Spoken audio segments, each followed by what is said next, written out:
વધતું હોવાના કારણે ખેડૂતો હેરાન છે। ગુજરાતના કૃષિ મંત્રીએ પણ ગુજરાતમાં રાસાયણિક ખાતરની અછત હોવાની વાત સ્વીકારી છે।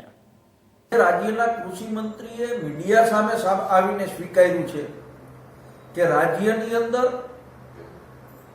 રવિ પાકના વાવેતર માટે પાયાનું ખાતર ડીએપી અને એનપીકે ની અછત છે।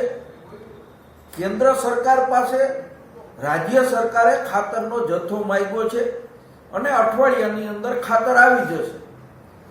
રાઘવજીભાઈએ એક ચોખવટ કરવાની જરૂર હતી કે ખેડૂતોની જરૂરિયાત કેટલી છે અને કેન્દ્ર સરકારે ગુજરાતને ખાતરનો જથ્થો કેટલો ફાળવ્યો છે।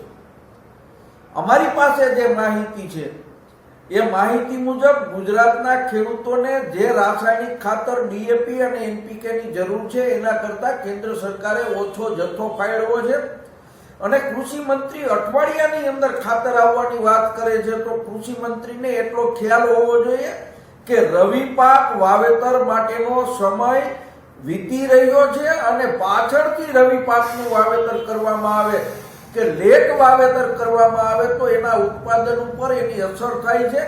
એટલે કૃષિ મંત્રી શ્રી અને રાજ્ય સરકારની જવાબદારી છે કે ગમે તે વ્યવસ્થા કરીને તાત્કાલિક ખેડૂતોને ડીએપી અને એનપીકે ખાતરનો જથ્થો મંત્રી સ્વીકારી રહ્યા છે કે રાજ્યમાં ડીએપી અને એનપીકે ની અછત છે।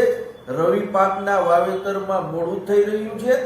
એક જગ્યા ઉપર તાલુકા મથકો ઉપર 300-400 ખેડૂતો રાતથી સવાર સુધી લાઈનમાં ઉભા રહે છે ત્યારે એને 2 થેલી ખાતર મળે છે। 2 થેલી ખાતરની અંદર 4 વીઘાની અંદર વાવેતર થઈ શકે। ખેડૂતોએ 10 વીઘાની અંદર વાવેતર કરવું હોય તો 10 દિવસ લાઈનમાં ઉભું રહેવું પડે। એ સ્થિતિ આ ભારતીય જનતા પાર્ટીની સરકારની અનાવડતને કારણે ઊભી થઈ છે અને ખેડૂતો એનો ભોગ બની રહ્યા છે।